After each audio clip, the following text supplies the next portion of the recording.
All right, we're live. How is everybody doing tonight? I hate the delay, but anyway.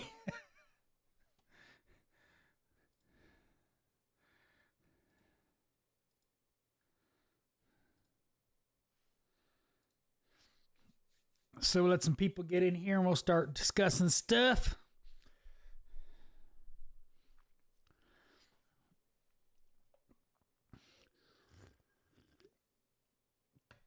Oh.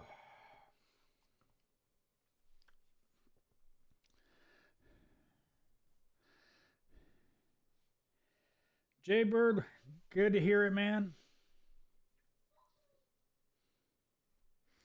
It's a weird noise, but anyway.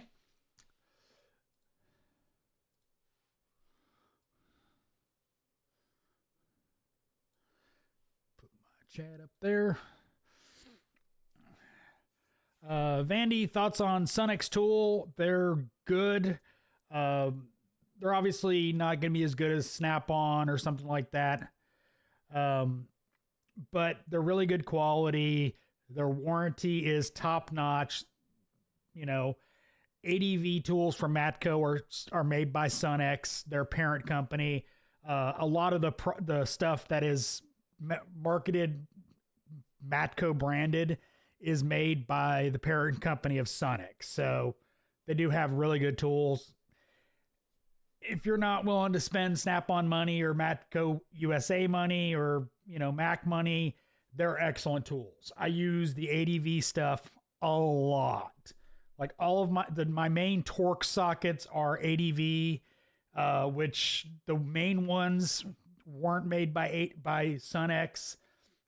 They were made by Apex, but the ones that I've used the most have been warranted to the Sunix version of them, and they've been great. James Jones, been a long week, but tomorrow's Friday, so that's a plus. Yes, tomorrow is Friday. Jaybird just bought some stubby wrenches, 10 piece for $50. No complaints yet. Cool. But yeah, no, I've used a bunch of their different ADV sockets when they were made. I bought them off the Matco truck. I have other actually branded Sunix stuff. So no, Sunix does really good stuff.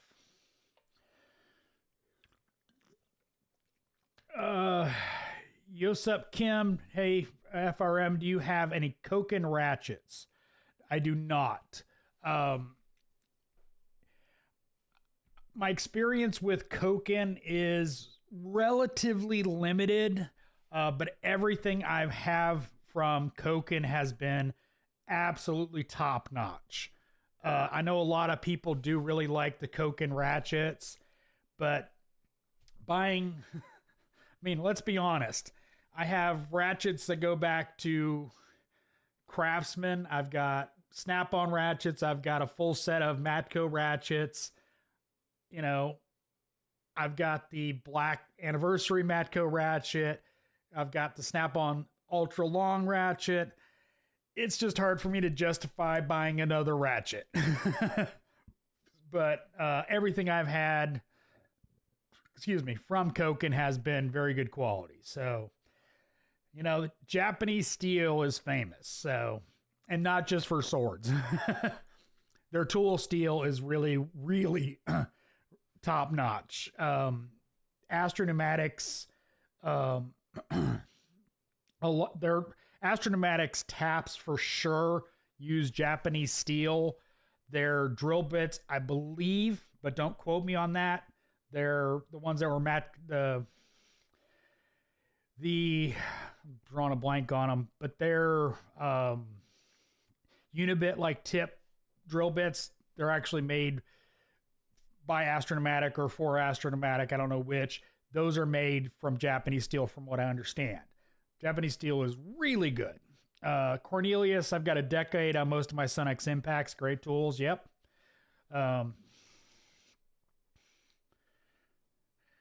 313, I took your advice. Awesome, dude. He's moving to a new shop in 3 weeks. Better pay plus PTO, holiday pay, 401k. Dude, that is awesome. It's so funny how often people don't realize the easiest way to get a raise, as difficult as it is. Believe me, I know the best way to get a raise is to change jobs. You know, sometimes it's scary, sometimes it sucks, sometimes it doesn't go as well, but that's literally the easiest way to get a better paying job is to change jobs. T. Corolla's got Sunex stubby wrenches up to 1 inch. Can't complain at all. Great for the price too. Lots of stubby stop at 3/4. Need 7/8 and 5/16 for tiny cooler lines. Yeah, I can understand that. I've needed 21, which 7/8, or I've needed 21, 22, and at least 27 once. James Jones asked 313, are you going to a dealership or aftermarket independent shop? Cool. You know, hopefully it's a good move for you and everything works out.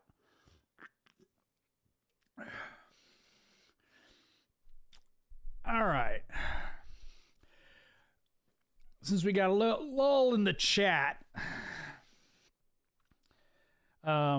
I want to talk about something. This may be a video, but I figure I'll get chat's opinion on it, whether or not I should.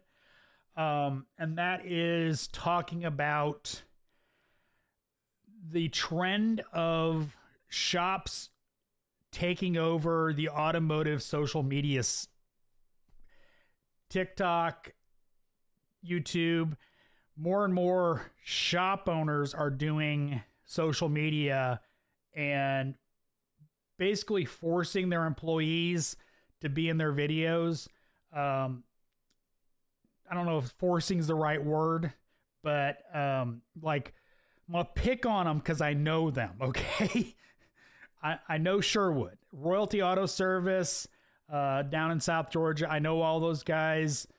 I've hung out with them. I've had drinks with them. I've known Sherwood for years. But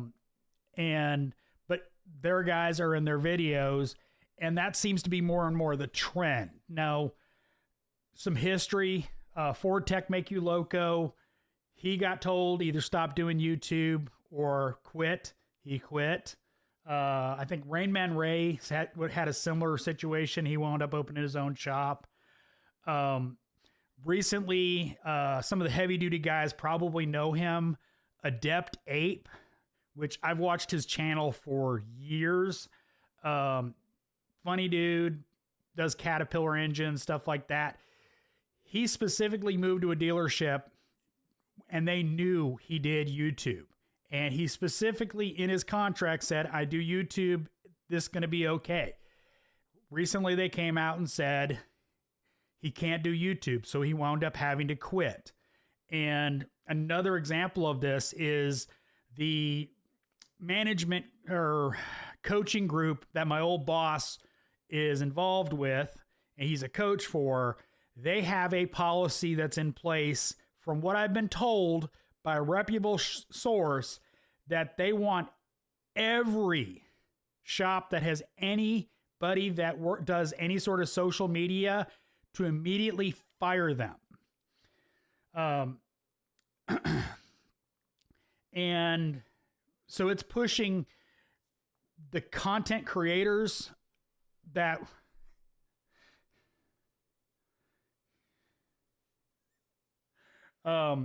it's pushing a lot of content creators like me, other, channels that might have something to offer as far as this, and pushing them out. And it seems to be a very big trend of, pushing shops being the social media presence and not allowing techs to do it. Now, understand, like I did my stuff after hours, and like PJ, he got pushed out, voltage drop. He got pushed out of his dealership the same way.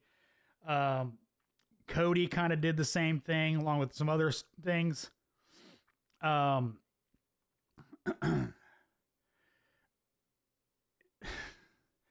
Positivity, I'll get to my end of it at least. Because remember, I'll talk about that in a minute. But it's seems like, should I do a video on this kind of stuff? Because I think it's kind of sucks for the genre when all these people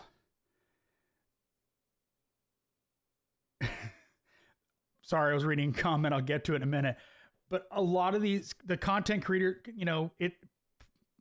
it's not easy being a YouTuber or a TikToker. It looks easy, but it's tough sometimes, especially for your mental health and your work life and stuff like that. But anyway, one, as a technician in a shop that's wanting to be the next, Royalty Auto or that kind of thing, should you be involved in it as a technician that just works there? That kind of stuff. Paulo, what's up? Last best tool as a DIYer. Many of your videos confirm that taking my truck to a shop might not be better than me messing around and throwing a few parts at it. Is that a fair assessment? There's a lot of bad shops out there. Don't get me wrong. Cornelius, my shop does some social media stuff, but everybody has to give their permission for them to post group pictures. Cornelius, I'm talking about full videos. I'm talking about, I don't know if you've watched Royalty, but they do full videos featuring employees. And I don't know, I used to work with Andrew that's in those videos, and I haven't really talked about how that deal works internally with them. I don't know if they're paid anything. I never really asked either. But that's what I'm talking about. Not just social media posts or stuff like that, but actually production videos and posting on YouTube for profit is what I'm talking about. Jaybird, I've been taking your advice from your videos, but I found out my dealer I work for is paying a kid that's 5 to 6 years younger than me and making more money, and I have more experience and knowledge than him. Jaybird, do what 313 did. Honestly, find a better place to work. I'm sorry. Embry, what's up? I'm an a-hole, by the way, not a bastard. My mom and daddy were married. James Jones, I see both sides. I'm one, trying to let customers see mechanics are normal people. Two, a lot of place where text does a short video DVI walkthrough and the customer gets sent. Yeah, that's not what I'm talking about. Don't think I'm talking about DVIs. I'm talking about where they come in with the camera, put it in the tech's face, and make them talk on camera, explaining what they're doing and getting media clout from that. I mean, a lot of people in this kind of genre are pushing for stuff to do, outside of just, social media. They're trying to get training gigs, presentation gigs. They're trying to elevate themselves in this industry as a social media influencer. Positivity Incarnate, I'm curious why they would want to fire YouTubers. I can pretty much 100% guarantee I am the reason for that rule. While I was still working there, I did a lot of videos talking about issues that were in that shop, but not naming that shop. Let's be 100% clear.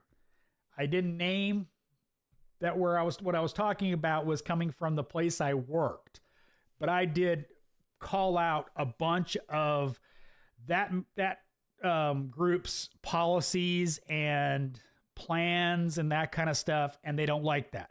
They like to keep their stuff secret. They like to the shady stuff that they do, that none of the cultists, and yes, I call them a cult, if you've ever interacted with any Mario got to experience this recently, by the way. If you follow him on Facebook, look for his, he did a post about them, and there was a bunch of the cultists in the comments that were, that's not how it works, and yada, yada, yada, and yada, yada, yada.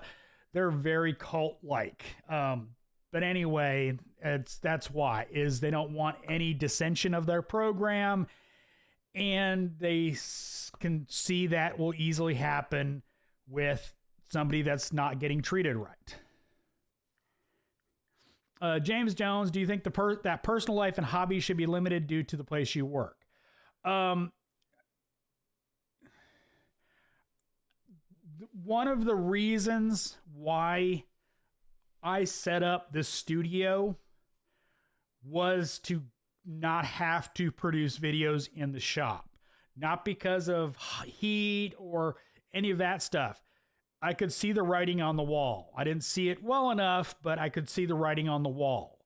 And that's what they don't want, is they don't want techs filming after hours, on their own time even, you know, which is a lot of what happened. Is a lot of these content creators would film at late at night like I did, and they don't want their employees.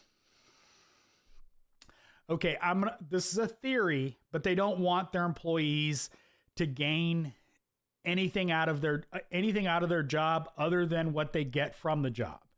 And it'd be my opinion, but that's what I think it is that's why your average shop doesn't want a content creator in their shop, is they kind of want to keep them trapped.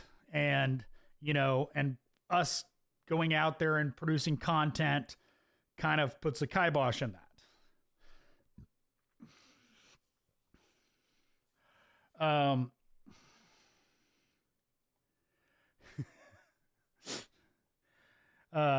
2000 MCR said yes, do a video. It might be a bonus video. I don't know how the algorithm's gonna take that, or some of my other content creator. Like, I know people that, you know, like Motor City Mechanic still has a great relationship with the dealership he left. Hummel Mechanic still has a great relationship with the dealer group that he left. But most times it's not how it works out. Cornelius said, oh man, I work with too many old guys that would never be part of a video.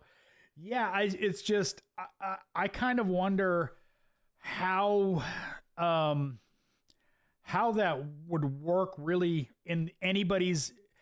The only person that would benefit from that would, you know, with a shop filming employees, the only one that benefits from that, if there's no payment other than your normal pay, is the shop.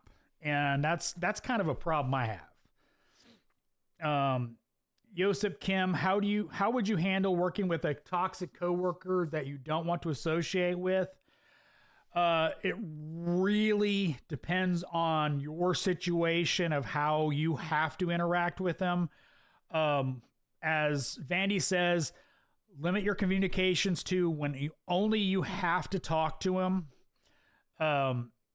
Basically, don't talk to him unless you have to, unless he talks to you, or you have to communicate something to him. If he's being a problem to you, talk with management. I'll give you a good story. At the old shop, we had two techs that did not get along. The one tech just got irritated like crazy by the other tech. So we moved bays. We separated them. So maybe see if that could help, if they were willing to do that, move them around so they're not next to you or something like that. If they're not next to you already, that's obviously not a thing, but it's just talk to management, see if there's something they can do. Like, just see if they're willing to help with the situation.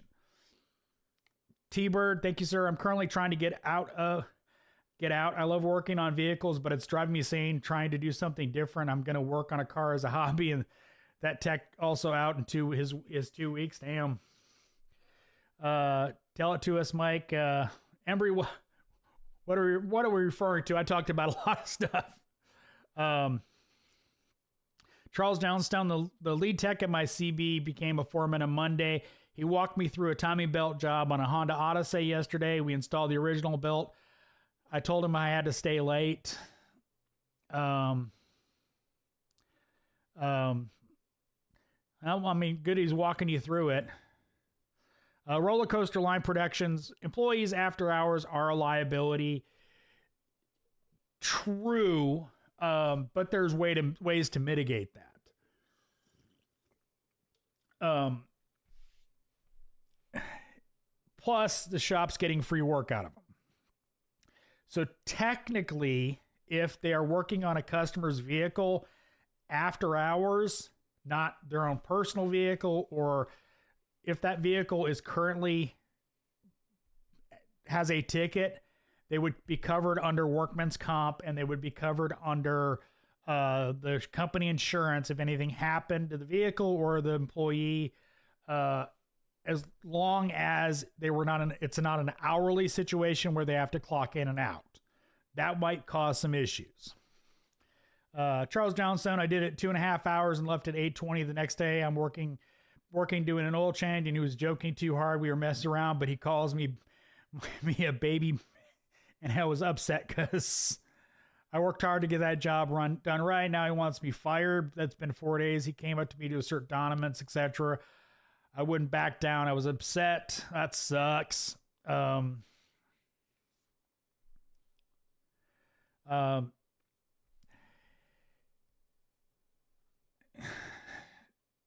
You probably just Charles, I would go talk to him. Talk to him, tell him that he went too far and you took it personally, that he can't go that far, or talk to his boss about it. Sit down with a meeting. But understandable that you get when he's treating you like that.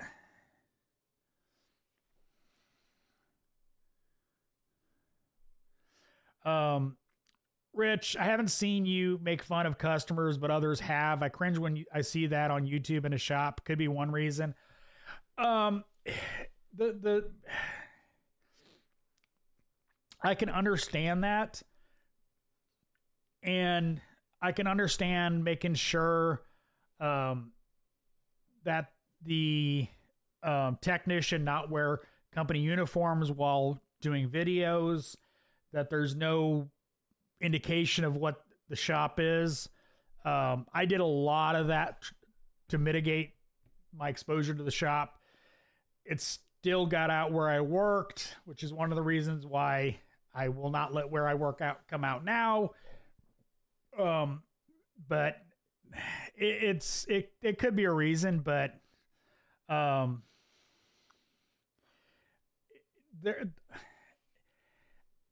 I don't know.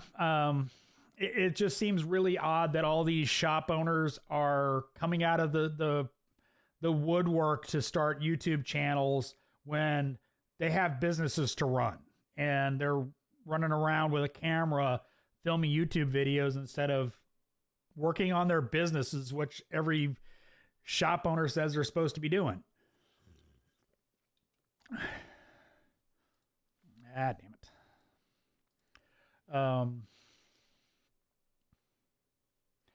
it. Gordon Freeman, hey, FRM, people say there's a tech shortage, but my boss's desk has a heap of resumes. Is there really a shortage? There's a huge shortage of good techs.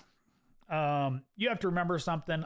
Resumes, he could go through 30 of them and find they worked at a quick lube for 6 months and now they think they're a tech. I famously called out people that, I worked a summer at Goodyear and I used to be a mechanic. No, you clean floors and stuff at a Goodyear for 6 months when you're in high school. But yeah, there's a huge shortage of good techs. I mean,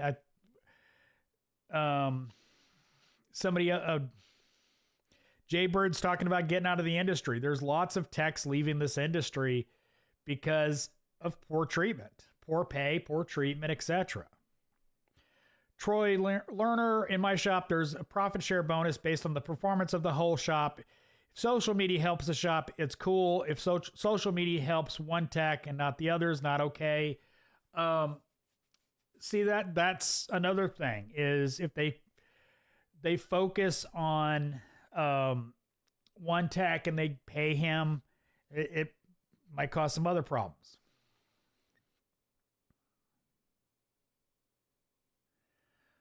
Pat House, is 50% enough to pay a custom guy? Do I need to pay them more now? 150 to 200 hour range, thanks. I have honestly no idea I don't exactly know what you mean by a custom guy. I have no idea what their pay range is. I don't deal with the custom end of the industry. I just have never, I've never really gotten into that side of it. I've always worked on the just general repair side of it. Roller Coaster Line Productions, are your servers and computer tech a side hobby? Yes. Yeah, it started because of the YouTube channel. It's all can be traced back to the YouTube channel. I played games. I've used computers for years. And when I started getting into video editing, 4K video is not necessarily the easiest thing for PCs to handle.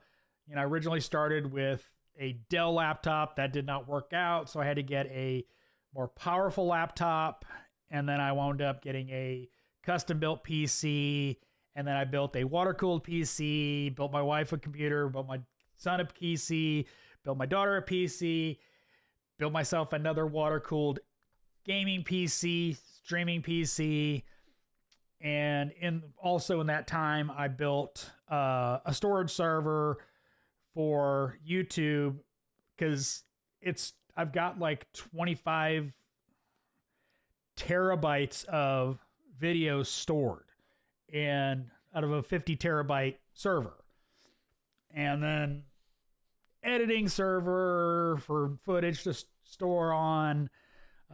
Yeah. It came out of this channel. But yes, if it's not broke, fix it. My boss's desk as well. The problem is that the way they want way too much money for what they know. Again, good tax. Rich, I also think working after hours isn't really a liability. I've never worked at a shop that didn't allow me to work on my own car. It's where all my tools are. Yeah, I mean, I've worked at shops that didn't allow you, or you had to go through loops to get their permission to work on your car, etc.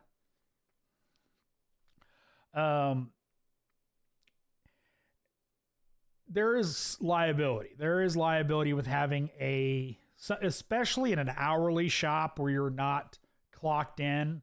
But if you're working on a customer's car as a flat rate tech that doesn't clock in and out, there literally is no liability, because you're working on a customer's car that has an RO written and you're at the shop. So that liability is pretty much alleviated, other than the fact that they're there by themselves after hours. Positive Incarnate, I recently got a Hercules 3.8 and the Impact driver just can't afford the bigger brand batteries. Hey, if it works, it works. Don't touch my Oreos. Any advice on how to handle other techs butting in, taking over your work, especially when you don't need their help at all? Forcefully and politely tell them, man, I got this. Don't worry about it. I'll take care of it. Just have to tell them that I don't need your help. I'm good.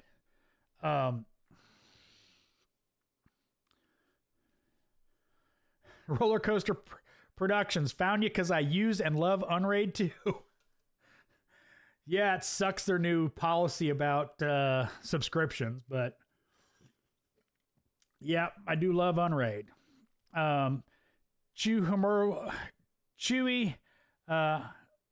Hermosilio. Why doesn't my guy Flat Rate have more subscribers? Should have over 1 million. Honestly, I appreciate it. First off, subscribers on YouTube has severely changed. A lot of people don't subscribe anymore.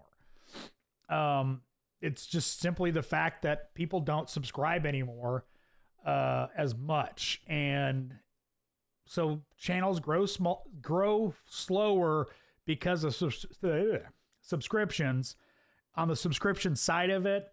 But you know, I knew this was going to be a niche channel when I started it. I don't do, you know, fixing cars and stuff like that. I knew it's going to be a niche market, so I appreciate it though. If it's not broken, don't fix it. Don't forget about hitting that thumbs up button. I appreciate that.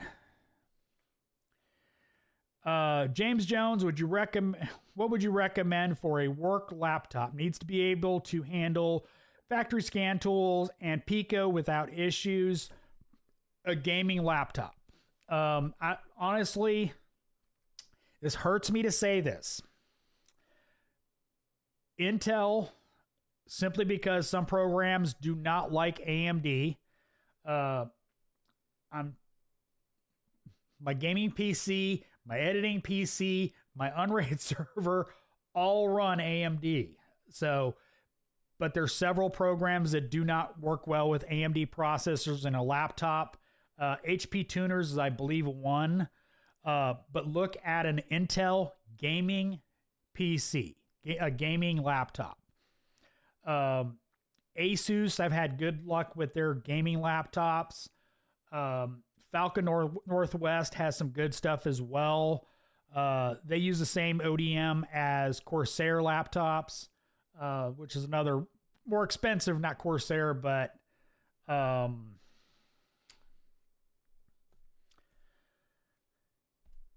they're pre-built. Origin.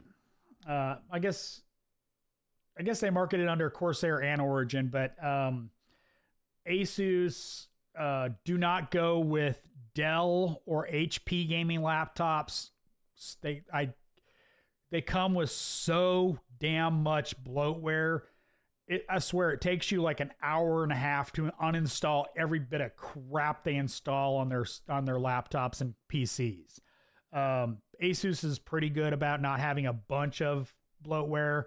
But that's kind of where I would go is Asus, Falcon Northwest, Origin if you want to spend more money.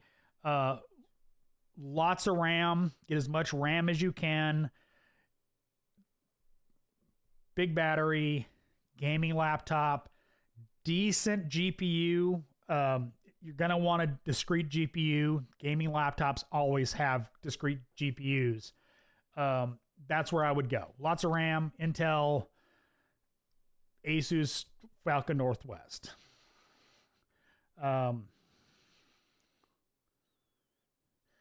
Northern Grit. I need to get an injector seal resizer shrinker for direct fuel injectors. Teflon seals. I'm hoping a cheap one from Amazon will be sufficient. Abso-freaking-lutely. Yes.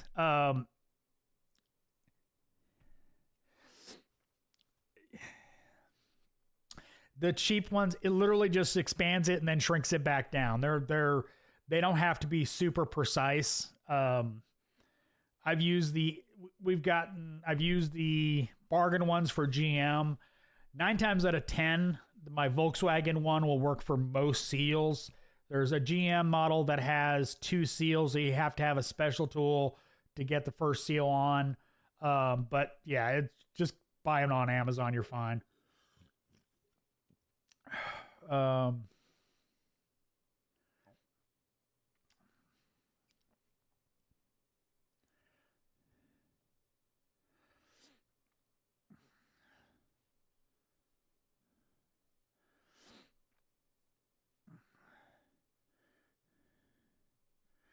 Embry Smith, they do not want employers gaining independence. Yes, that was a big point for me. Is they don't want their employees making income outside of the shop. The same reason they don't want you doing side work. Same reason they don't want you to have a social media presence, make some money that way. It's I think a good part of that reason. Pat House, should I charge a premium when building wiring harnesses? Yes. Like an injector harness, for example, I feel like 2 hours plus parts is fair on an injector harness. Anything custom is time plus, so however long it takes you plus profit, because you figure your time is it took you, so let's say it takes you an hour and a half, charge 2 hours, and then the product you use, so you got to make profit on it, but yeah, that's time plus parts plus profit. Chewy, in this day and age, do you recommend less pricey or cheap tools than buying brand, even though they break? The thing right now is there's so many great tools that are not expensive. Sunex, Gray Pneumatic, Capri, going through all these brands, Astro Pneumatic. There's lots of great options that will last you for decades, just as well as the more expensive Snap-on, and they're warranted for life, just like Snap-on. Sunex, call them up. I got this broken tool. Here's a picture of it. They send you a new one. So yeah, I mean, you don't have to buy Snap-on, Matco, and Mac. You can go with Gear Wrench, Sunex, etc., and get really good tools that aren't going to break. T. Corrales, problem is my specific situation in my job is we can't find no one for diesel fleet maintenance. I don't know if it's a pay issue or more likely no one wants to work second shift. I would be surprised on that. I know lots of people that would love that schedule. So it probably might be a pay issue or advertising incorrectly for the position. But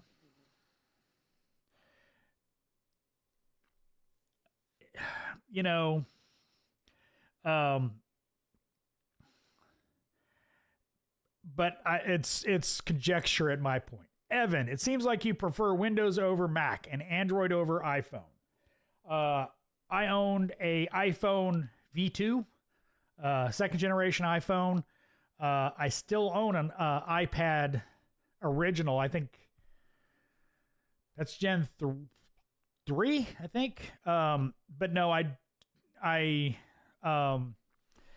am not a fan of Apple's proprietary BS. I don't like how they walled garden their app store.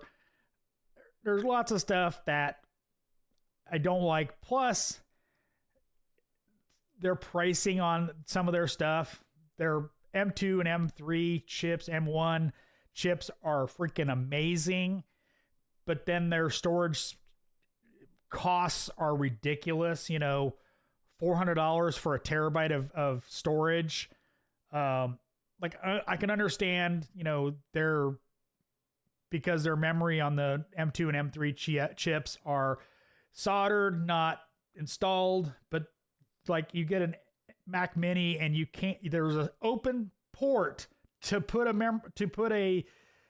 M.2 in and you can't, it's locked out. That's why I don't like Mac. But keep in mind, I have Windows, I have Linux, I have FreeBSD, which is a another version of software, open source. So, but yes, I generally, Windows for me, I can't go Linux for everything because I use NVIDIA graphics cards and NVIDIA doesn't like playing with Linux that well. And the Adobe suite for video editing, I use Audition, I use Photoshop, I use Premiere Pro, I use After Effects. None of that's supported on Linux. So even if I wanted to switch to Linux, I'd have to find a different solution for that kind of stuff. Yes, I could go over to Mac, but I can custom build my own stuff. So it's the limited amount of hot rodding I can do is overclocking my PCs.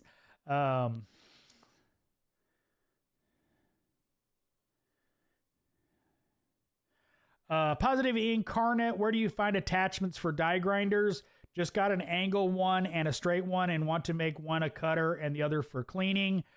Go to Amazon. Here, I'll do it for you.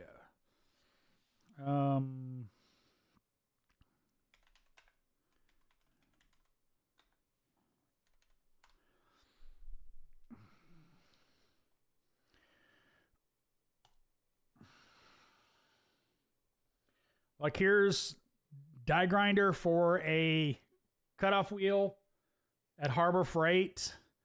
It's all you need. Get the wheels there too. Same thing for,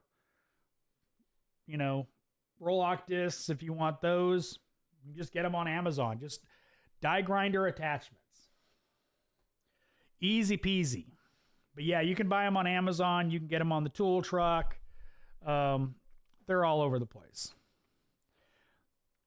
Pat House, MSI laptop was a dud for me. I have a dead MSI motherboard here. So I've had some issues with MSI. Gigabyte motherboards I've had problems with. I've never owned an MSI laptop. My daughter has a Asus laptop. I've got 2 Asus laptops, and other than hard drives dying, they're old enough to have actual mechanical hard drives. Have been replaced with SSDs, but I've had good luck with the Asus. They don't put a lot of bloatware on them. Yeah, as if it broke, not fix it, says it. You can find it at Amazon, Harbor Freight.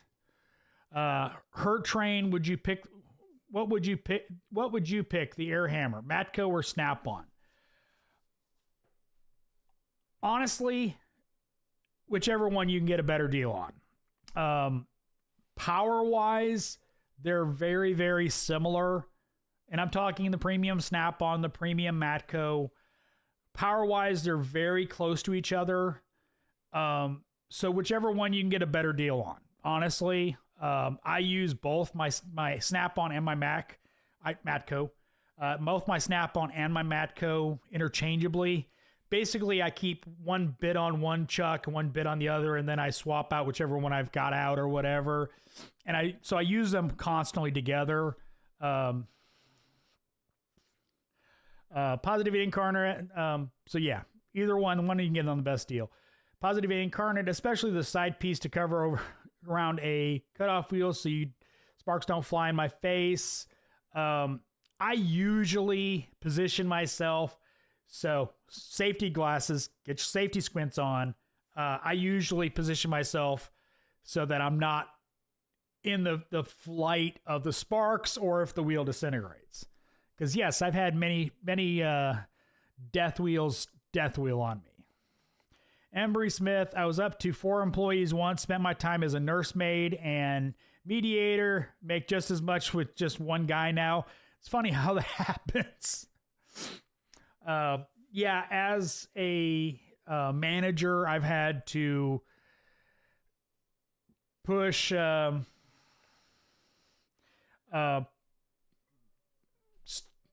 moderate issues in the shop, yes.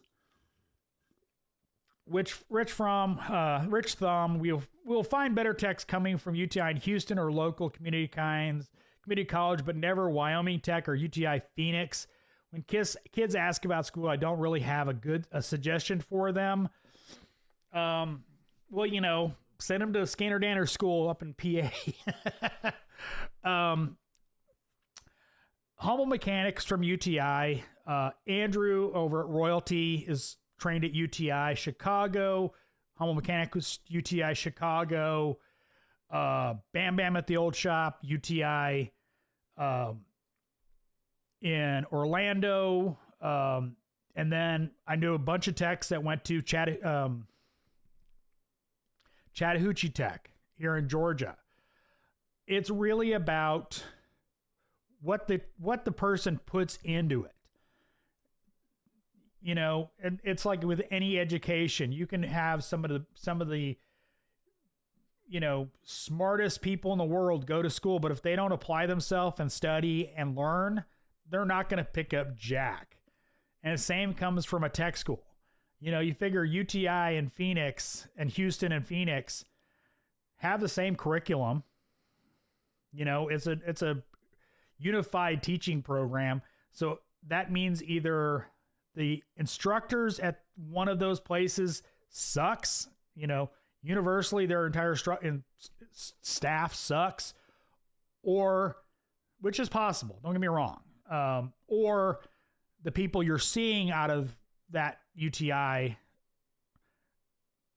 didn't apply themselves. So I know UTI can turn out good students. Whether the students take advantage of it is something else. Tecton, Positive Incarnate, just random Tecton. Pat House, Nico sockets are legit. Something about P testing. Gordon Freeman, I have a 3-year-old MSI i7 laptop. Should I keep using it? Yeah. No reason. If it's working good enough for you in what you do, there's no reason to replace it. If it's working good, my editing PC is older than that, and it's still working fine. Embry, Disgruntled Mechanic, DMA, Fad, along with you, make YouTube worth watching. I very much appreciate that statement. Evan, Gen 2 iPhone was like a century ago. You just exposed your age, man. I've never hid my age. I'm going to be 50 this year. MacBooks and their stationary Macs with M chips are exceptionally great when it comes to video editing. Yes, and Macs are incredibly expensive for that. And limiting myself to 1 terabyte that I can't upgrade or have to spend an exorbitant amount of money to upgrade memory at purchase or storage sucks. That's kind of my problem. I said they are amazing chips, but it's more about the company than their products for me. But yes, no, I've been, my entire family is Android. Sorry. Positive Incarnate, thank you. I went to Home Depot and Harbor Freight in store, wasn't able to find them in store. Go to Amazon. Yeah. Amazon has them. Mars from Cali, shop's not paying employees on time. He blames the economy. We're in Los Angeles. Time to quit or ride out the hard times. Dude, if he can't pay you on time, he's in deep trouble. If he can't make payroll, he owes on his rent. He owes, let me cross the board. He owes everybody and his employees. Pat House, a Gen 2 iPhone is a collectible. Probably sell it for a profit.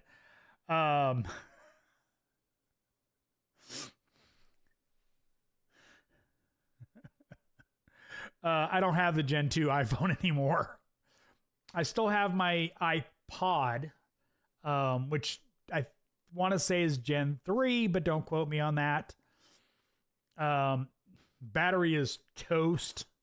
A working exhaust expander, is that like a woolly mammoth? No.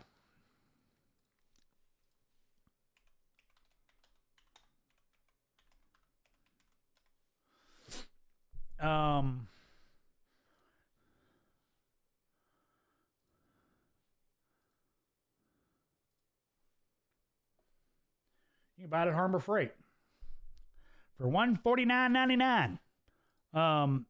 You can buy that one. There's from Vivor, which means it's probably made at the same place that one's made. There's more expensive ones. You can get a hydraulic one. They're out there. Last time I used one, it was attached to a pipe bender. So there's been times I could have used one though. Rich Thumb bag phone shows age. I had a friend that did own a bag phone, and he was proud of that bag phone too, man. Learning 66, blue message for the win. Dude, don't get me started on that. Android outsells iPhone, Android outsells iPhone like 2-to-1 in the world. And entitled little prissies in the United States are like, oh my God, the message isn't right. But I don't really care about the message thing that much. I just think it's funny. Aspire 19, excited to have some high school seniors walk through the shop. Hopefully I can get them to play with Insight or something. That's cool, man. Pat House, I'm just salty since the OTC failed on basic 2.125. Okay.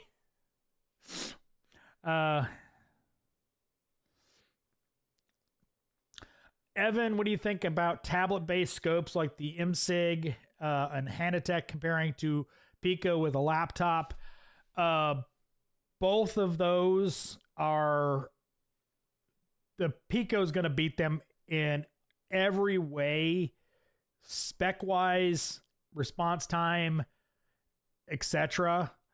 But Mixig and the Hanatech are still decent scopes and can definitely get the job done.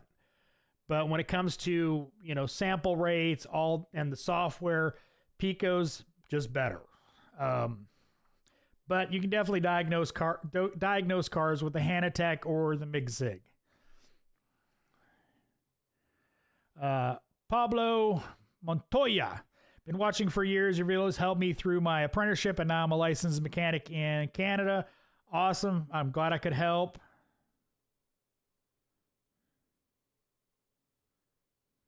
Embry, I worked at a shop where someone working on their own auto after hours, leaking gas strike, trouble light fell and broke. Kablamo.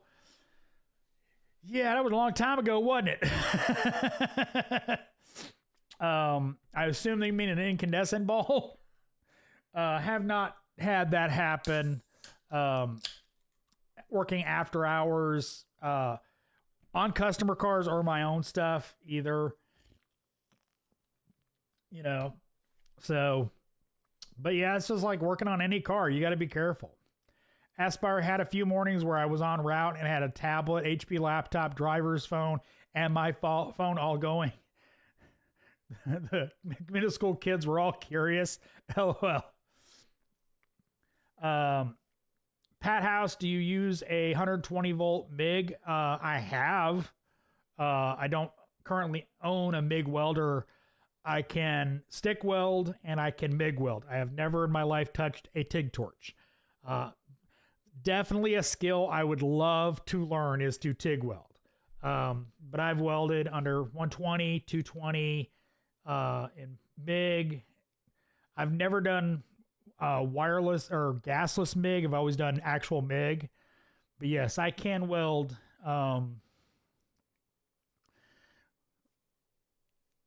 But I, only at shops. I've only owned a stick welder. Rich Thom, we did have to write an RO on our own card at one shop. We just didn't put any hours to it. Makes it easy to charge parts to. Yes. That's what we did at the old shop is anytime your car was getting parts, you wrote your own ticket, ordered the parts, put all the parts to cost and then put it under the boss and went up front and paid for it. You know, that way the taxes got paid, the company got paid for the parts you bought, you know. Makes sense to me. And that's how most shops run it, for parts anyway. I worked at one shop that had a 20%, 10% markup on parts you bought through the company.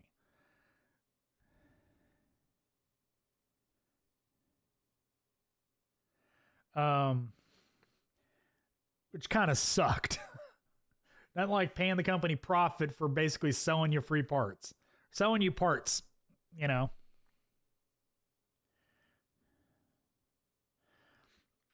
Pat House, how are the forklift techs doing down there?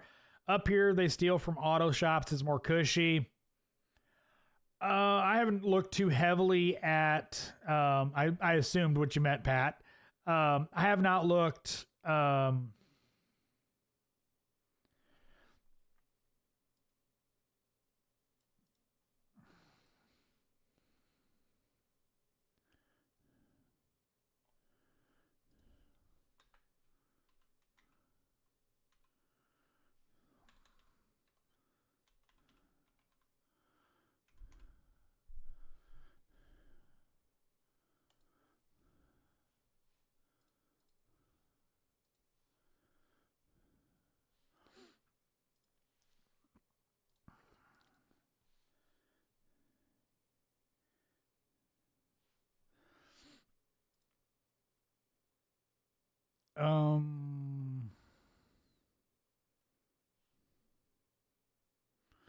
I don't know what channel you're referring to.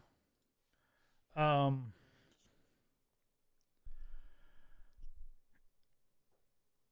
I don't know what channel you're referring to. It didn't come up when I searched it, and I'm not familiar with that channel. I'm wondering if did you spell it right?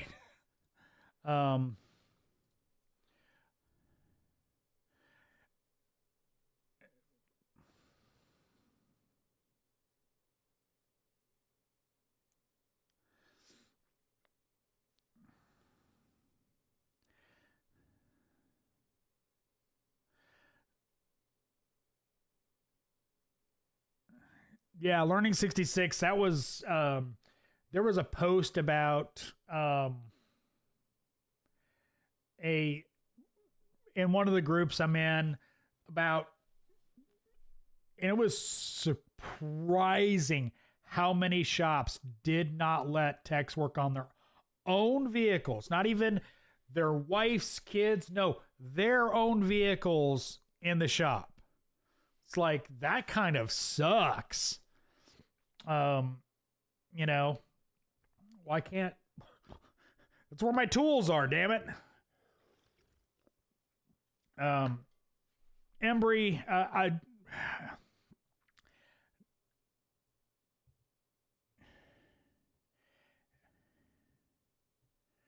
AMD,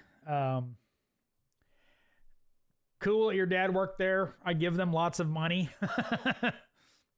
Pat House, if you're an employee working in a shop, the owner is on the hook for your mistakes, so don't want you working there in there alone. Insurance guy can also be touchy about it. Yeah, that was what they kept saying.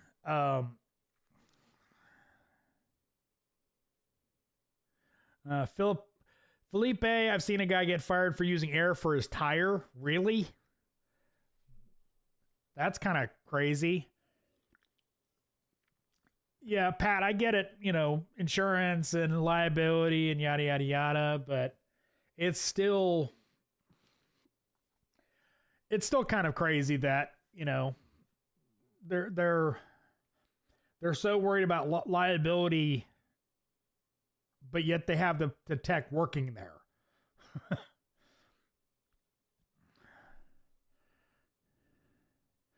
BMW dealership, damn.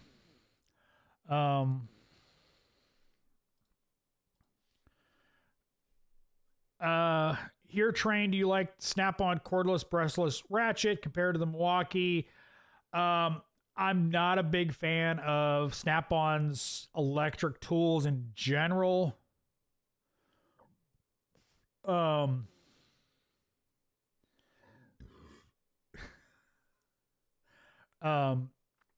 prefer Milwaukee. The only Snap-on ratchet I've had, excuse me, was the original extended reach from Snap-on. It worked fine.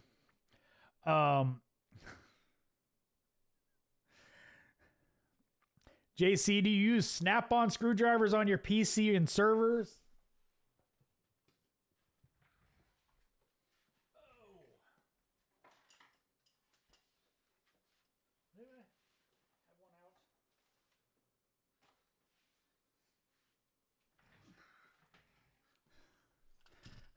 I will show you my collection. First off, extended reach Phillips #2 from Be Quiet, which would be a CPU case cooler manufacturer. This is one of the best screwdrivers for doing a lot of stuff on PCs. And I got it free with my wife's CPU cooler. I fix it. If you watch Jay's 2 cents, you know, explosions, I fix it. And then I use a Mac ratcheting screwdriver. I actually bought this kit for the house for working on PCs and servers.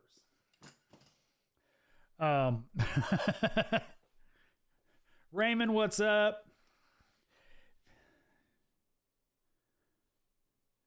Pat House, if it's a small shop, then you should be rolling up his sleeves to help you, but now corporate shops never. Pork chop fabrication, worried about liability when it's not making the shop money. I think the shop not making money on it is probably the big problem.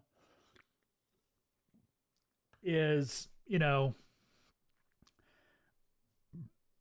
they'd rather, you know, you not, so they can keep making money on you. But, you know, like I've seen in that post I was talking about,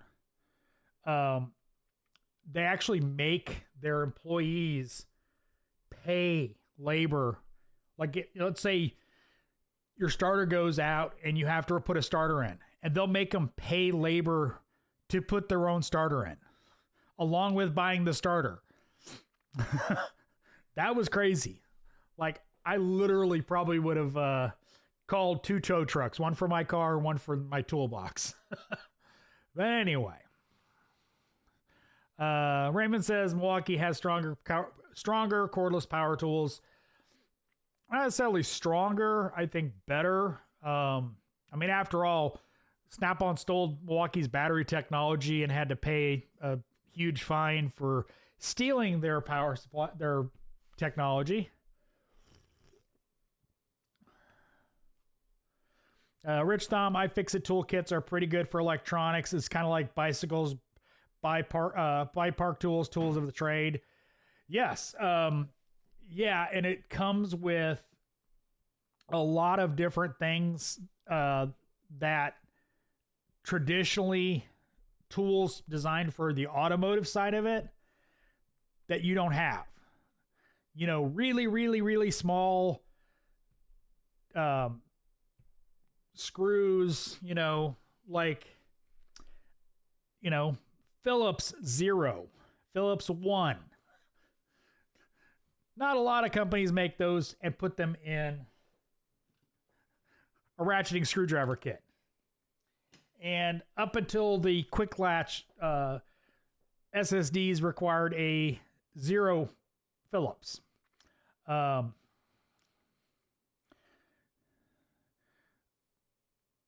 Raymond Parks, I've had a Milwaukee 11 years, no problems. I replaced batteries twice. Yeah, no, I mean, Milwaukee makes good stuff. Pat House, Angry Tech can lift a toolbox the size of a fridge. Not mine.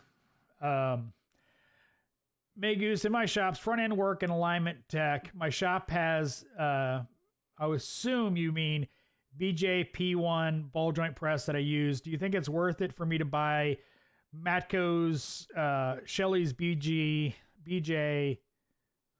100.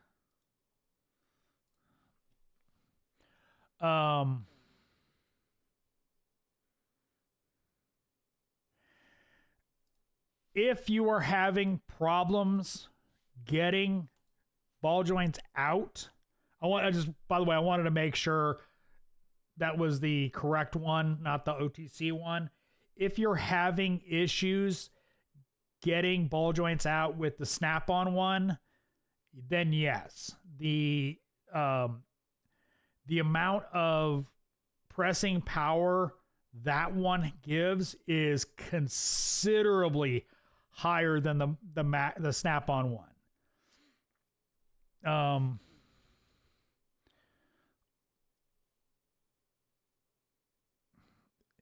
If you buy it under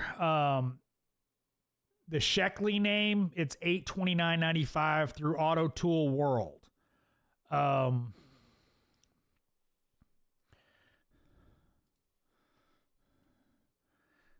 Yep, same kit. $684.95 through Matco.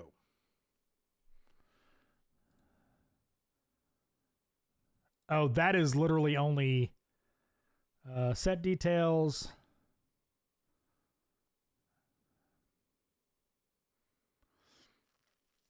That's only for the press, so and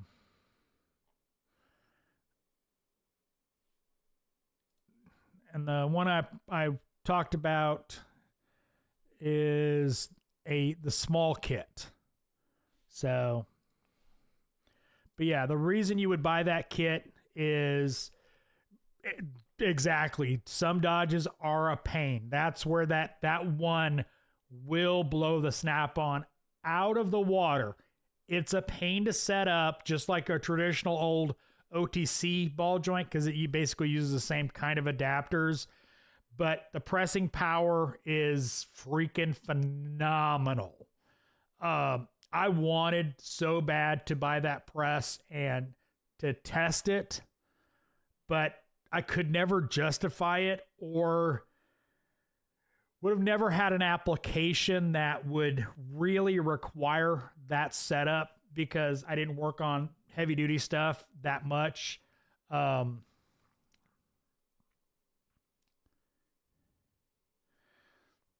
So yeah, it will help with the dodges that really don't like to come out.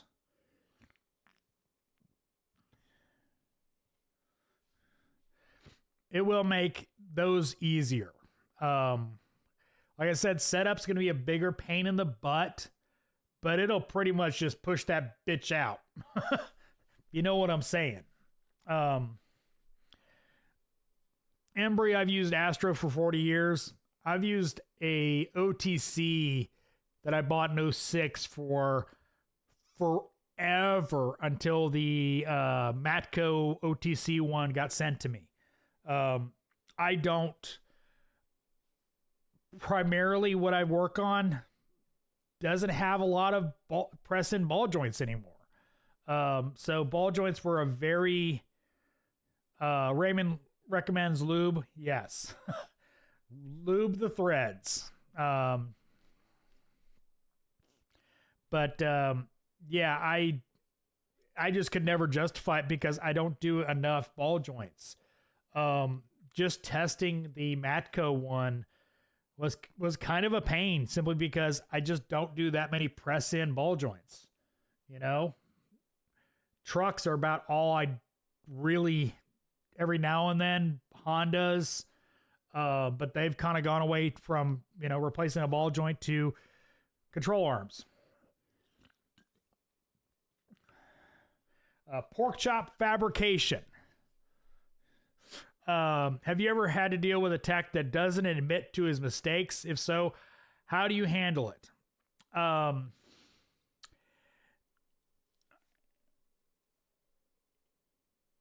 It's gonna be, you're gonna have to have a smoking gun. but if he's lying about mistakes, what else is he lying about? It's simple as that.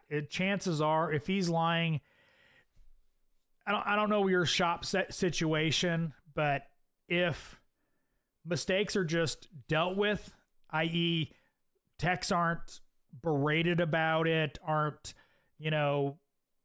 sanctioned in some way, if it's just like you admit it, you move on, you fix it, take care of the customer. If you have that kind of culture and he still lies about it, he's probably gonna lie about other stuff. So I'd be really questioning how long you should employ him, honestly.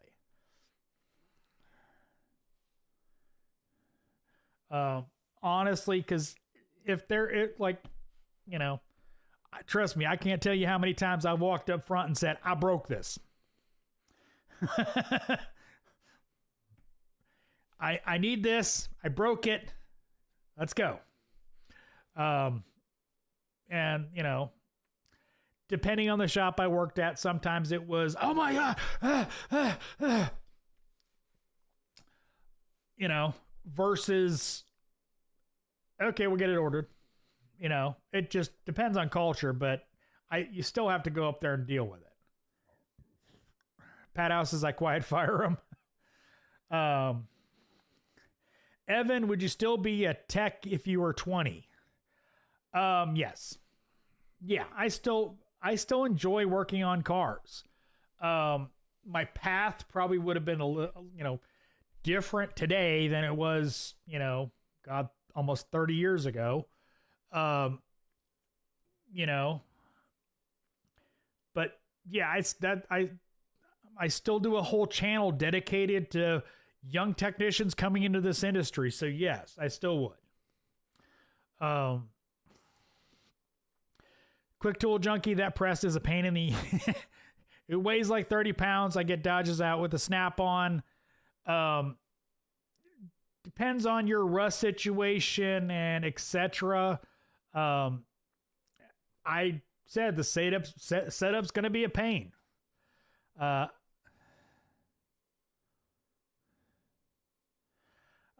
know of a carpentry cabinet shop that allows side work if the employees pay for their own separate workman's comp insurance.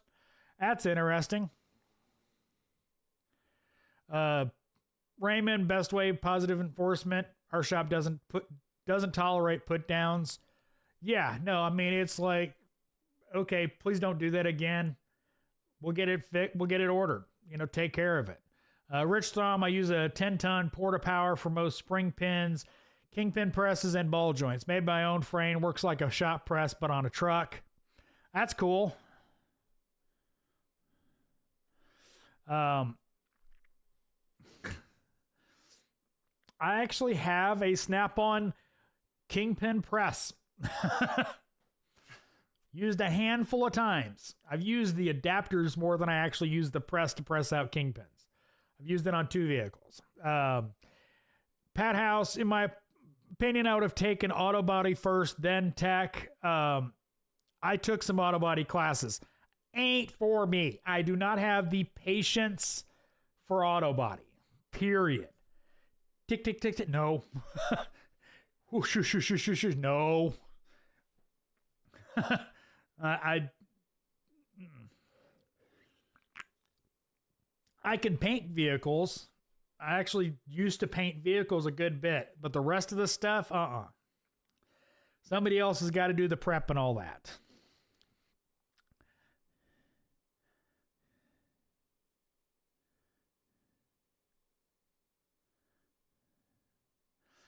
Pat House we used to have a U-Fix where you rented a lift by the hour and could rent stuff, but they ended that liability. All the good things get taken away. It's hilarious how often those businesses pop up and go away like crazy.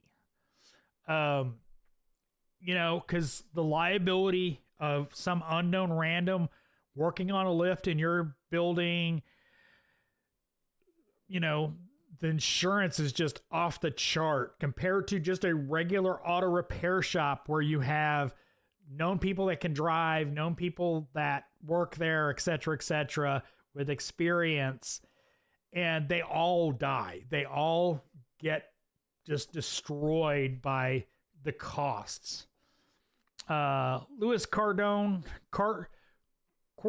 what do you think of Top Done Products looking to get a Phoenix Smart?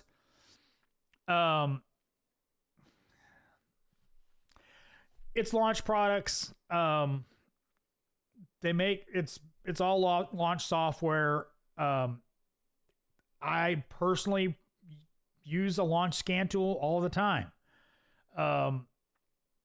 So I'm very familiar with their software. It works most of the time, which is true of any good aftermarket scan tool. So it does what I need it to do. And, you know, I've reviewed one Top Done product. I reviewed several launch products. Software is good. So I had no problem recommending Top Done.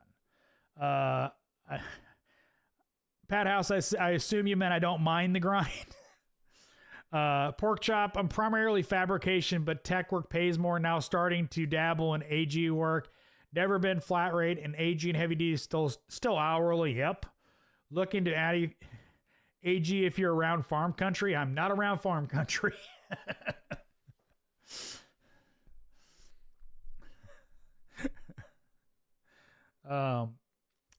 Nope.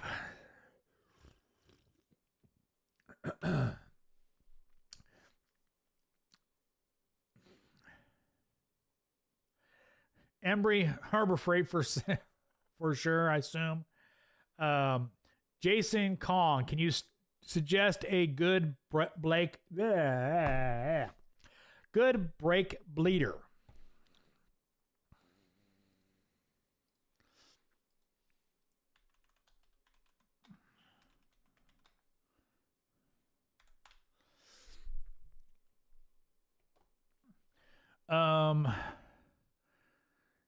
CTA, they make good stuff. Motive Products, good stuff.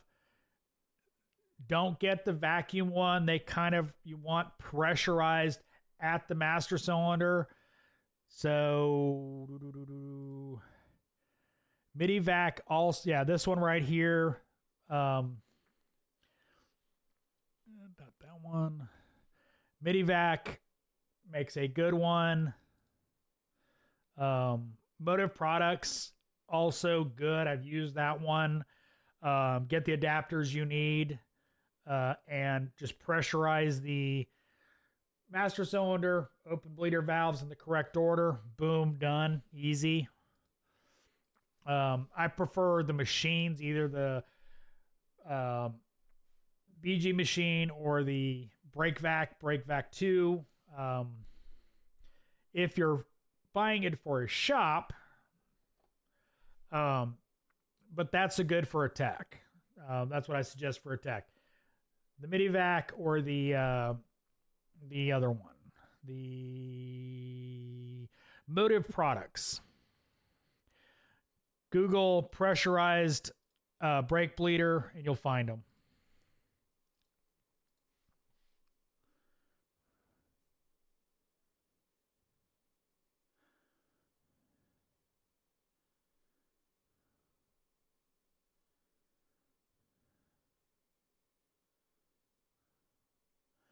It's Cordon. It said CORD, Cordon. Appreciate the effort. LOL. I suck at names, so Pat House, forklift repairs, pretending it takes 5 hours to do 10 minutes of work, and finding lunch parking.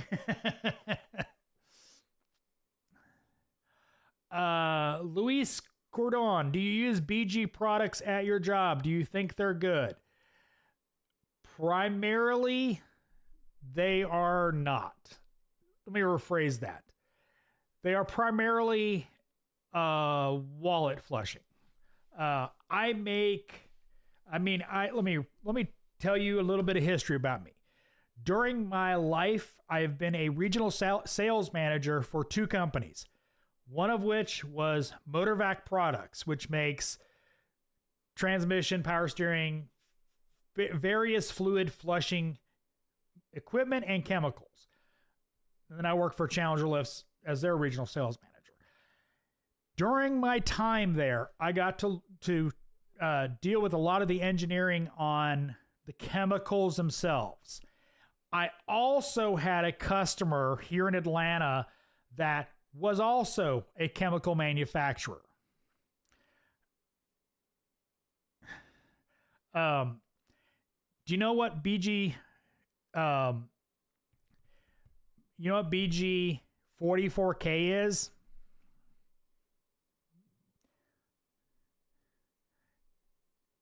It's highly concentrated Chevron Techron and acetone or kerosene.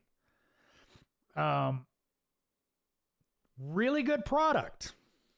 Okay. 40, Techron Chevron Techron is the best fuel injection cleaning product out there. I don't think there's anything better of a pour-in gas tank cleaner than Techron.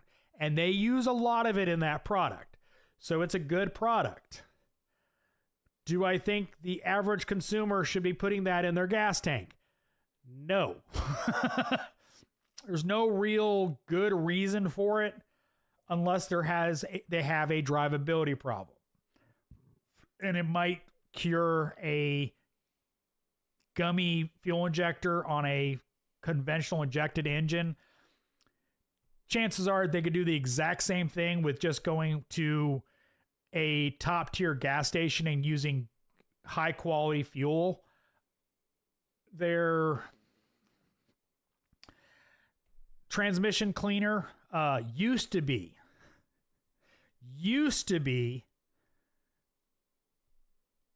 acetone, some other chemicals, and I forget what they are, and crappy base transmission fluid. So it's mostly solvents, and that's where a lot of the bad reputation for transmission flushing came from, was their older chemicals, where it would literally melt like phenolic pistons in valve bodies. Do I think flushing fluids is good? Absolutely. Flushing transmission fluid will definitely extend the life of the vehicle, especially if you use the actual correct fluid, not BG Universal. I especially hate universal transmission fluids. If you look at some of those charts, you look at Ford, if it's Mercon and Mercon LV, you know what LV stands for? Low viscosity. Dex 3 and Dex 6. Now, Dex 3 and Dex 6 are supposed to be backward compatible, but Dex 6 is low viscosity, and they actually have a even lower viscosity version of it now. It's crazy. So the chemical side of it is a lot of wallet flushing. The fluid services, as long as they're not oversold, are a good thing. Not counting oil flushes. Okay, let's leave that one out for a minute. The chemicals are generally not that, they're not really even required. Like transmission fluid is if any automotive fluid has the most detergent in it of any fluid on a vehicle. I know I'm ranting, but this has kind of been a pet peeve of mine forever. So the best fluid to run through a transmission is clean transmission fluid. Now, BG has changed their formula for their flushing product, and it's no longer heavily solvent-based. Their second bottle that goes in after the service is done a transmission base and more detergents. Basically, so, oh, and a lot of dye. So the fluid looks better. That's why they have the little glass tube on the machine, is so you see the color look good. And color means absolutely nothing, by the way. Oil flush, by the way, the chemical works. Talking about BG, it's never a good idea. Never a good idea's maintenance, and it's never going to be a long-term solution without dropping the pan, cleaning all the crap out. I have fixed cars, by the way, with Motorvax and BG's oil flush chemicals. So, for you, just saying that.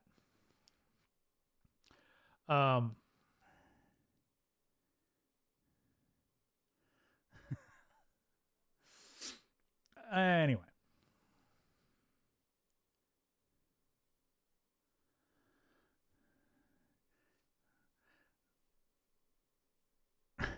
Rich Thom, I made a huge mess with pressure bleeder years ago, had to repaint a fender.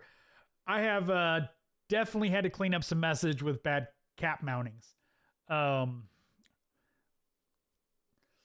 So yeah. Their machines have transferable warranties. Joe Mama. I don't know what you're referring to, but okay. Told there's a U-Fix-It that around somewhere in Rhode Island. I don't know. Pat Houseford has gone so far from the Lord's Light, it might as well be Kia now. Rich Thom, I've used the BG EGR cleaner back in the day. Cleaned the passages, but I'm not sure it all went. I'm sure it all went into the converter. The good news about that is it will burn off in the converter. Carbon generally is, relatively combustible, so not a big deal. But yeah, it went into the converter and then got burned off. It works. I'm not saying bad stuff about most of it. Lewis, at my job, we use the BG brake fluid. I'll touch on that one. There's 3 or 4 manufacturers in the United States that make brake fluid under the DOT regulations, and BG is not one of them. Just saying. Really expensive brake fluid for government mandated fluid that can only be a certain fluid. But you probably get to use the brake flush machine for free. So it is what it is. Cooling system cleaner, power steering fluid flush, and fuel injection kits also.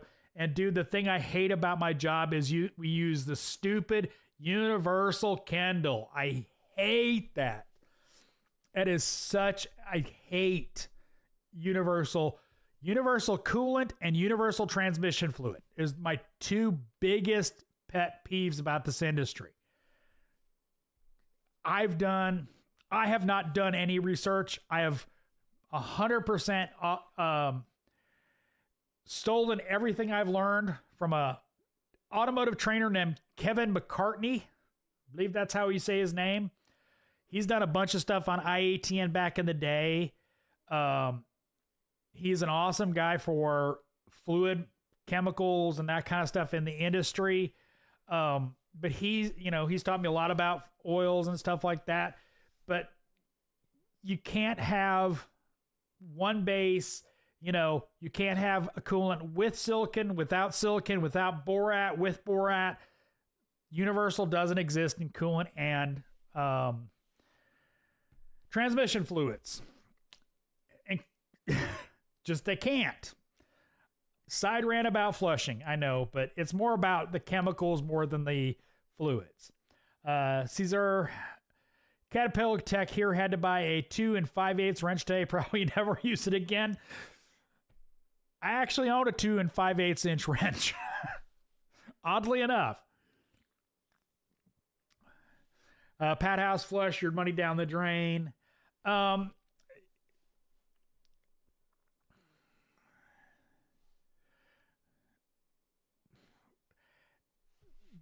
Flushing Pat, flushing transmission fluid, power steering systems, especially Honda, really benefits from flushing the fluid out.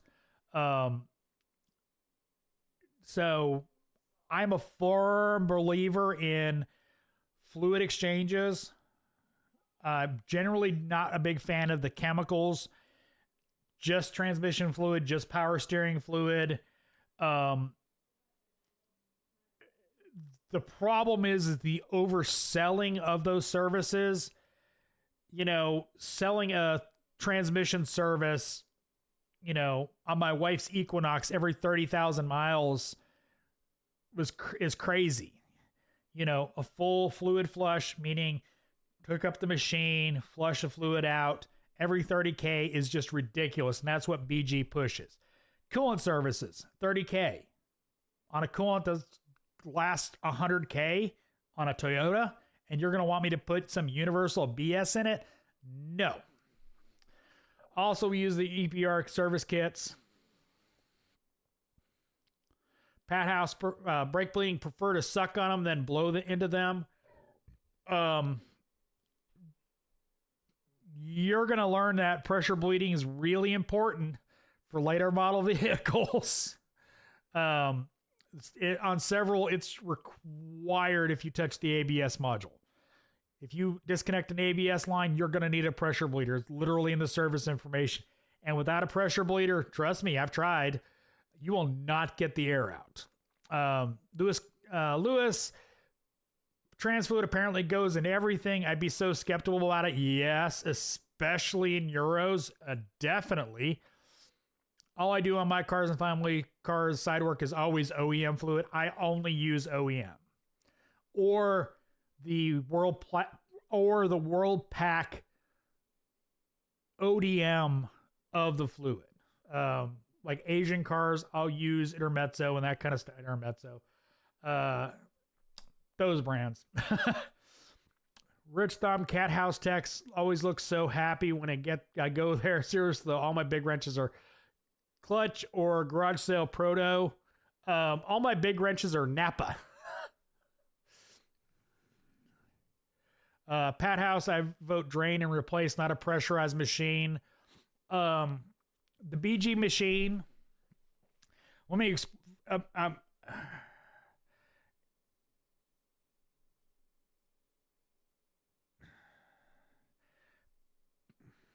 I don't know if you're vote pressure drain and replace, not a pressurized machine. I don't know if you're on brakes or transmission services.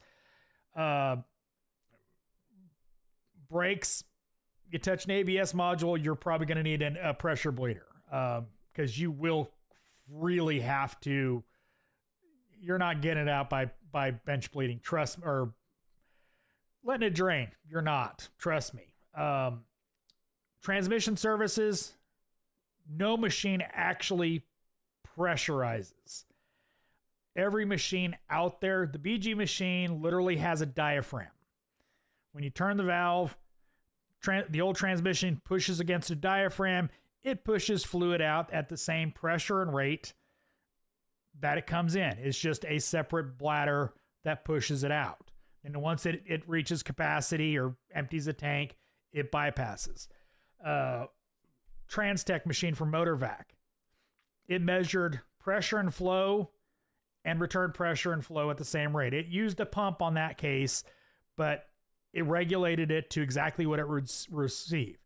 Pat House, coolant mostly. I mean, coolant mostly. A coolant flush machine is kind of like in a transmission, you'll get roughly 90% of the old fluid out. Coolant with a machine, roughly 50 to 60%. You're mixing a lot of coolant. If you do a cold flush, which is just pressure, which I never recommended, I always recommended a hot flush, which was where you let the machine run till the vehicle, or let the car run until it got hot, running through the machine. And then once the thermostat opened, you started flushing the coolant. Um, but in most cases, draining the coolant gets about the same amount of fluid out. So I just drain and fill. Lewis, yeah, my job constantly oversells stuff. We have this new inspection process where 3 techs plus a service writer inspect the car, write up what it needs, and it's done in 15 minutes max. That seems like a lot of wasted time, because that's 4 people looking at a car that 1 tech could look at in 30 minutes. But whatever. Joe Mom, I've gone to quite a few aftermarket training courses and walked out dumber. Yeah. I've had many arguments with trainers in a lot of training classes. Lewis, not a fan of it because they follow these dumb and not accurate service tables. They've sold transmission services on below 30,000 mile cars just because the fluid is old. Like, what? Yeah, crazy. Matt Bartlett, what do you think of the BG fuel service? Is the one with the auto pedal pusher? I'm not a big fan of like a throttle body upper engine cleaning on older vehicles. I could fix drivability problems with that service, whether it was a gummed up throttle body or,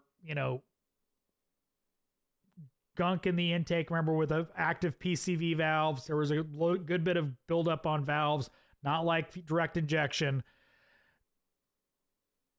I would sell them for a fix of a drivability issue. 90% of the time it was a dirty throttle body, but we didn't have a throttle body service, so I had to sell them a BG induction service or something along that lines. The direct injection stuff should only be done as preventative maintenance, and I'm not really sold on the direct injections actual usefulness. So Omar says pressure bleeder is a great tool. Yep. Tom Donahue, does Honda Accord coolant need replacement every 30,000 miles? No. I think it's 60K intervals. Joe Mama, I concur. You absolutely have to utilize a pressure fluid machine. There are numerous vehicles where that is the only way to remediate trapped air. Yes. Lewis, service table is air and cabin filter, 10,000 miles or 2 years. Trans fluid, 2 years, 40,000 miles. Brake fluid, 2 years. Power steering, 2 years, 50K. Coolant, 4 years, 50K. All just to upsell, yeah.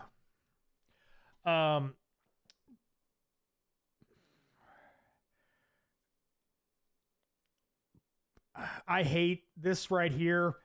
Air and cabin filter after 2 years. Sell air and cabin filters based on condition. They're easily checked. You look at them, it's clean, put it back. Pull a cabin filter, it's full of gunk and mold and stuff, you sell a cabin filter. Trans fluid, 2 years, no. Or 40,000 miles. 40,000 miles is way too often for anything but a Honda or something like that where it's a drain and fill. Brake fluid, I actually do agree with 2 years. Power steering fluid, very rarely. I mean, nowadays power steering fluid's going away, but 2 years, really? No. Unless it's a Honda. But, Lewis, definitely not what I'll be doing when I have my own shop. Yeah, please don't. Rich, we use a coolant flush machine when replacing a transmission, but with the price of transmission days, I almost always want to sell a new cooler. Yeah. Yeah, cooler flush machine for the transmission cooler. Let's be clear about that. Not coolant flush. The cooler for the transmission. yes, that needs to be either thoroughly cleaned or replaced after a failure. I got into a huge argument with Jasper years ago because they were like, well, you didn't buy the cooler from us, so we need to you know, we're not gonna be able to deal with this warranty. I go, I bought it from the dealer.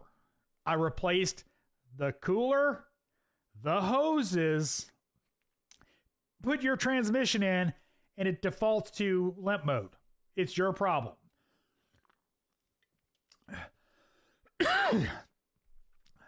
Pat House, one good sell. Ozone the cabin like printing money. I actually don't mind using ozone. Normally, I'll just spray a cabin air filter with ozone and put it in there. It gives them satisfaction. You know, their car smells a little different. It doesn't last long. And I've actually helped my own vehicle using ozone in the vents to get rid of a musty smell from how much my, you know, musty smell from my you know, HVAC system. But I don't really sell a service. I'll just spray the cabin air filter. Raymond, our shop loves Midi-Vac tools. We have so many yet. We just replaced zeros after so many memories. Brian McFarland, hey, how's it going? Lewis, do you prefer teardown, inspecting, and rebuilding motors, trans, and diffs, or just replace them with remans? I miss rebuilding motors and trans for my old job. No, only one place in any recent history did I do any sort of rebuilding engines or engines. Transmissions, I've never done any physical repairs since I've been in the field. I did it in tech school. That's it. I miss it to some extent, but I also remember having a problem and it getting delayed for weeks because of that problem. You know, missized. I've had wrong rings years ago. Where it basically held up a rebuild so I could get a new set of rings that were the right size, because I had one set that literally weren't the right size. Like literally you could put them over the piston and it was just the random one set of rings. But anyway, so no, I miss it, but I don't miss it. Pat House also, Hondas also need O2s replaced regularly. They mean it.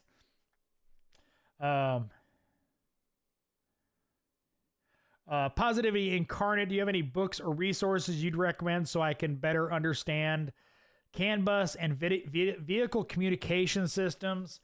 Oh,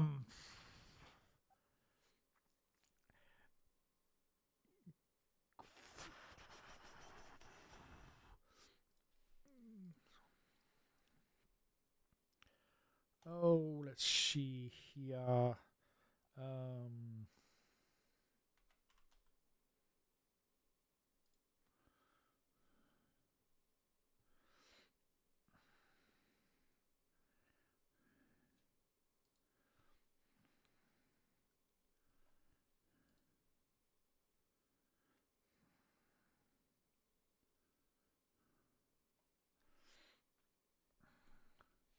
One resource is ATS Test Solutions. Bernie Thompson, who's owns ATS, he's a very, very experienced when it comes to communication faults and that kind of stuff. He's really excellent at that. I took his communication class. He's great. This is on YouTube. It's free.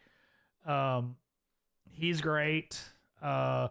Scanner Danner has some good communications classes. Oh.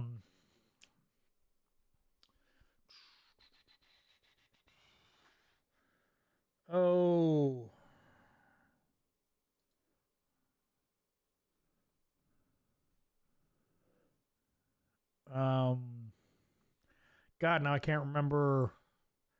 Well,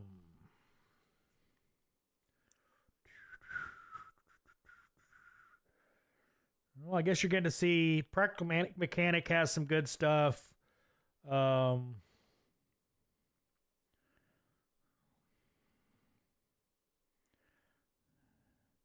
Man, I miss James Danner's channel.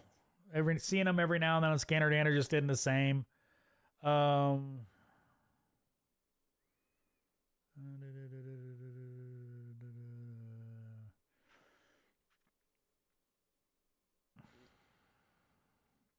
What is the name of...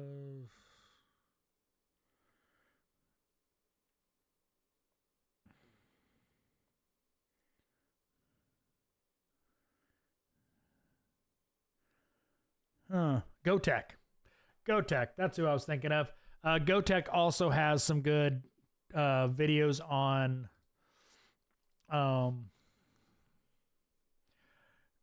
communication as well. So go subscribe to their channel. I don't have, I think Bernie Thompson has a book. Go to aeswave.com, and I think he's got some additional training material there.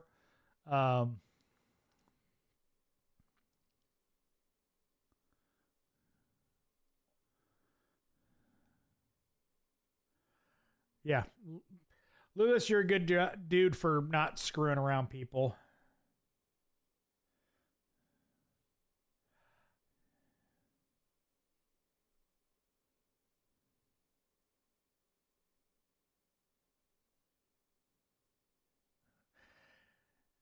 Joseph, BG came out with a new coolant machine for speed, so we did. It looked up specs. Coolant capacity spec is 18 quarts when we were done. Only 2 to 3 quarts in the waste tank. I said, what the hell he gave me? Brian, what's up? How to Automotive in the chat. Jake Walters, do you prefer automatics or manual transmissions? For driving in Atlanta traffic, automatic all the way. Manual transmissions are fun, but not for a daily commuter. Stop and go traffic in Atlanta sucks. So, Brian, how you been doing? Rich, rebuilding engines are not cost effective with shop labor. Transmissions are break even. Rebuilding diffs and transfer cases, money makers.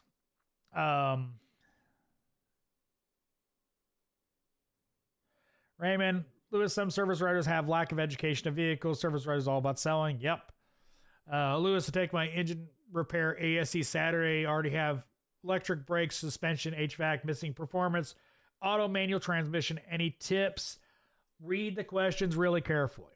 The biggest thing about ASE is always carefully read the question, and it usually gives you the answer in the question. Just read it really carefully. Obviously, you need to know the background information. You need to actually know what you're doing when it comes to what you're taking. But it's if you really carefully read the question, the answer usually comes up pretty easily. At least for me. I'm good at taking tests, but normally if I read the question, I know the answer. There are several places you can do online practice tests. Take some, see how you do.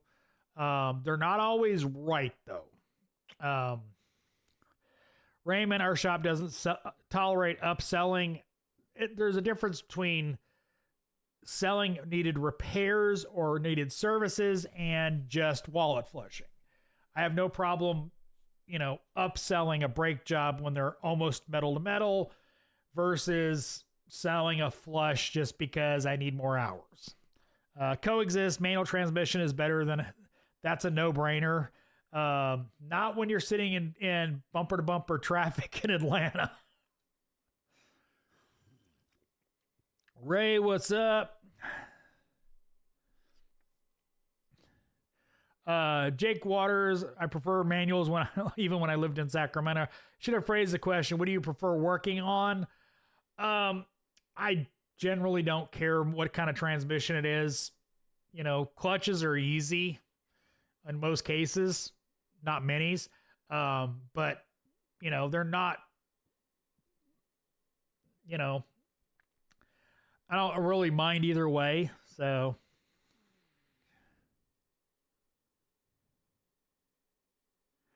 How to Automotive, good. Get ready to head back to Milwaukee for pipeline. Rumor is that there's a Gen 2 stubby. Hey, awesome. Hopefully they'll invite me this time. Rich, do you think ASE should do more? Yes. Make the test harder or advertise that ASE shops are better. They need to do a lot. They really need to do a lot. ASE is it's no longer even marketed to the public anymore. It's become obscure for the general public. Most people don't even know what ASE is anymore. Okay, Raymond. Yeah, I just make that distinction, whether it's upselling or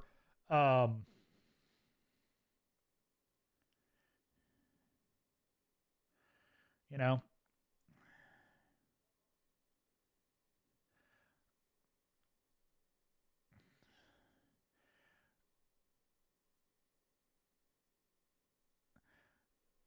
Brian McFarland, hey, Fly Ray, when it comes to big bolts like on a brake caliper, do you still use a torque wrench on those? No. Brake calipers, Ooga Doogas, and the calibrated elbow. I generally don't do torque wrenches on brake calipers, brake bolts, or stuff like that. Personal preference, but generally, if it's a big bolt, a bunch of torque on it, it's going to stay there. Especially if it's a GM bolt, it's probably got some Loctite still on it. Positive incarnate, which attributes would you look for in a car if it were to be a car that'll last a very long time? Million miles, brands, features, makes, years.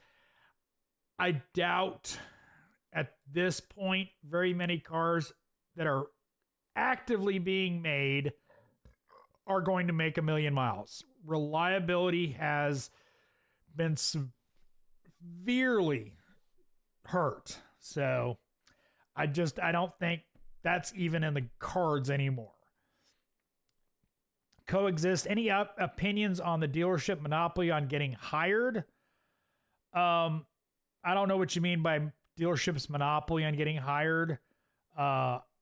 If you mean as a new technician, independent shops need to step up more. But anyway.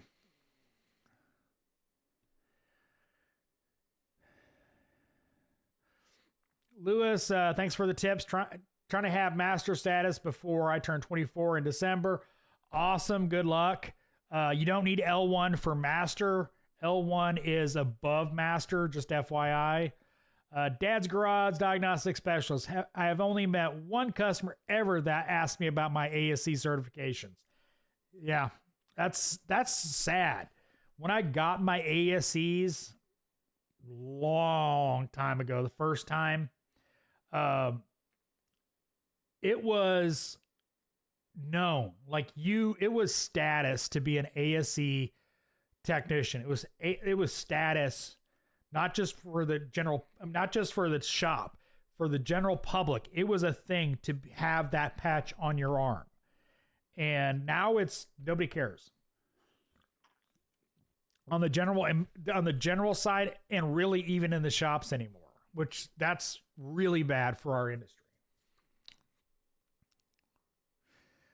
But it's still something to strive for. Don't think I have no meaning with ASE as far as that.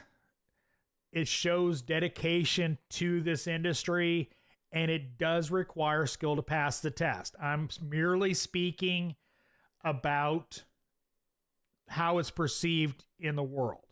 I personally put value in a technician that is an ASE certified master tech. Dad's great. However, I will still continue to recertify and maintain master status.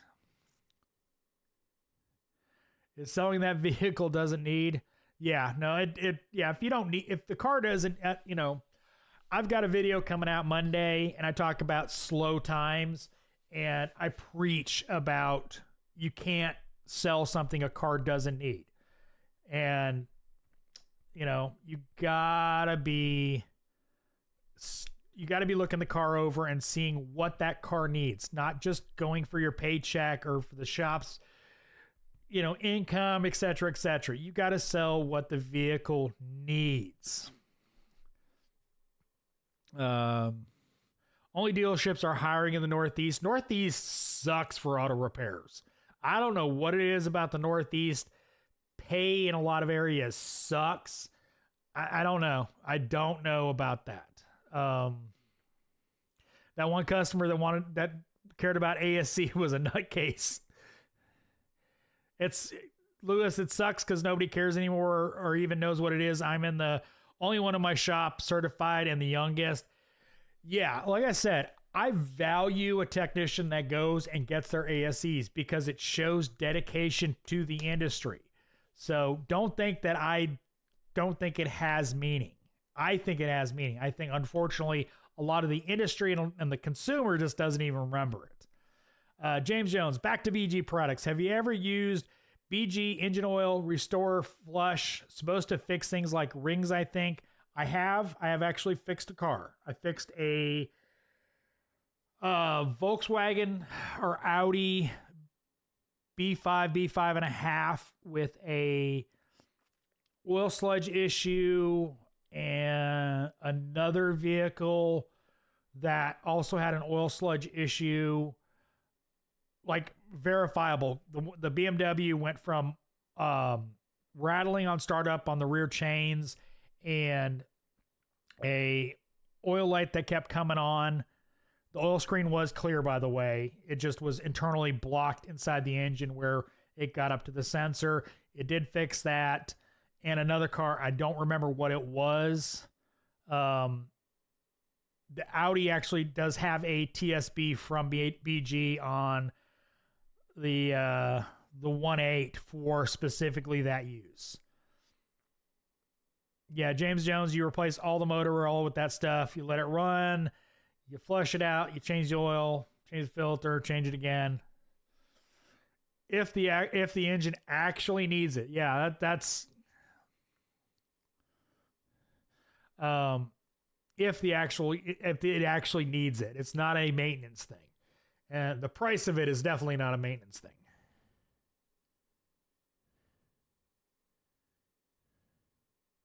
Brent McFarlane, have you ever had a car lose a wheel on the road, come in the shop, and the rotors were still good and go just with minor damage? No. We had one, the old shop, another tech, not me. Shop owner went to go test drive the customer's truck that another tech worked on, and a wheel fell off. It fell on the ground. He was able to, the owner jacked it up, put the wheel back down, had to go swimming in the river to get the wheel, put the lug nuts back on, brought it to the shop. We had to put a new rotor on it, but that was the only damage on that one. I've seen ball joints destroyed. Rotors destroyed, and I think one, I've never had a wheel come off, knock on wood, and one that needed a control arm. That was probably the worst. Joseph in South Texas, all you have to be is willing to work, LOL. Rich Thumb, best engine flush was the early Duramax filling crankshafts with diesel. That'll do it. Alrighty. This has been a lively discussion, but I'm out of Coke and another part of me is full, so we're going to go ahead and call it here. Appreciate everybody stopping by. I appreciate everybody with all the comments and lively discussion. I appreciate it, and I will see you another time. As always, thanks for watching. I am the Flat Rate Master.